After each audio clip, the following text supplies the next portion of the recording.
तीन दफा दाबी नहीं वन विभाग अन गेजेटेड संघ पक्षरु बैठक।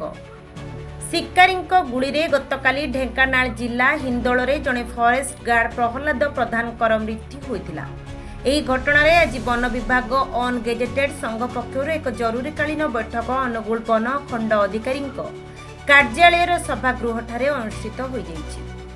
तीन दफा दाबी को नहीं आलोचना होइथिला। एही बैठक में दोषी विरुद्ध में दृढ़ कार्यानुष्ठान ग्रहण करने को दाबी करिसेंति। एहा सह मृतकों परिवार को 1 कोटी टंका क्षतिपूरण देबाकू दाबी होइछि। एहा सह वन विभागर जो सब त्रुटि रही से संस्कार आनिबा पई सेमाने मुख्यमंत्री दृष्टि आकर्षण करिसेंति। तुरंत एक फॉरेस्ट कमिशन गठन करा जाऊ। वन विभाग में अनेक गुड़िए अव्यवस्था रही। बंधुक किणारे दुर्नीति होइछि। इंश्योरेंस सठिक भावे दिया जाऊ नाही। एसबु व्यवस्था सुधार करने को दाबी करिसेंति। एसबु व्यवस्था न कले से माने आगकू आंदोलन करने को चेतावनी दैछंति।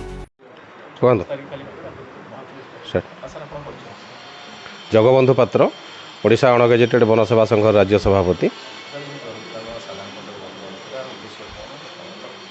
गतकाली बड़ी भोर Dhenkanal division forest guard Prahlad Pradhan को जो भली निर्मम हत्या करा जाइछि तार प्रतिवाद रे आज आम जरूरीकालीन बैठक आम डाकिथिलु।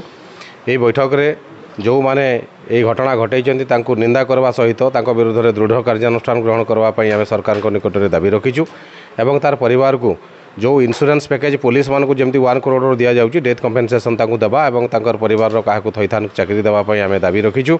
तार सहित आम डिपार्टमेंट रे जो अव्यवस्था रही ये अव्यवस्था गुड़ा को संस्कार करने माननीय मुख्यमंत्री दृष्टि आकर्षण करुचु जे से गोटे फॉरेस्ट कमिशन गठन करंतु।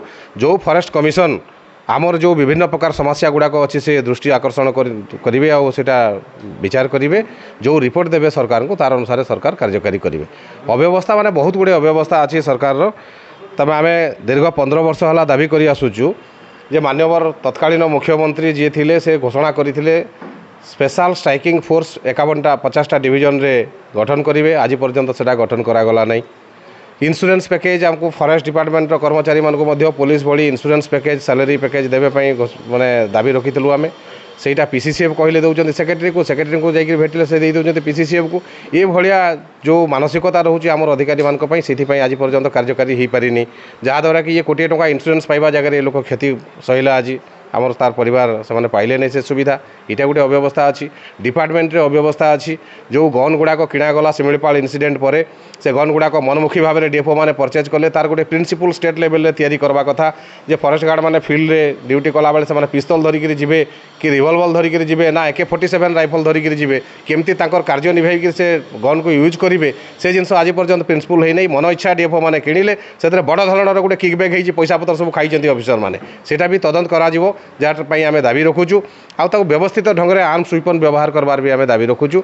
आउ स्पेशल स्ट्राइकिंग फोर्स गठन एवं शिमिलीपाल जो ढांचारे तामाने प्रोटेक्शन सिस्टम देइछन्ति गोटे स्पेशल स्ट्राइकिंग फोर्स पुलिस नियोजन करछन्ति विभिन्न जगार आम पुलिस नियोजन पाई मध्य आम दाबी करूँ। एमती 19टा जगार APR पुलिस थिले मध्य से काम करूना सेटा मध्य दाबी करूँ।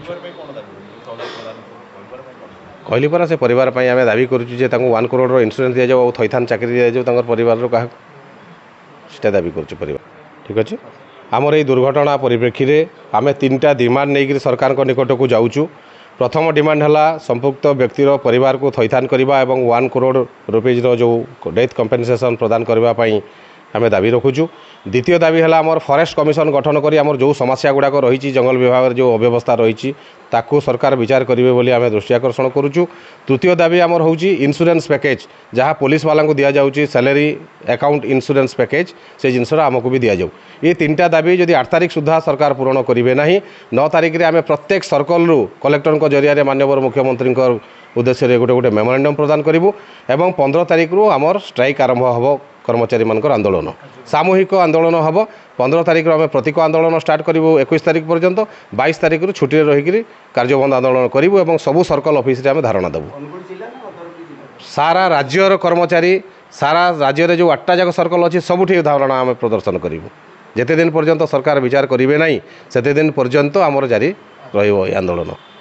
अनुगुल मदन नायकों रिपोर्ट ओडिया भास्कर।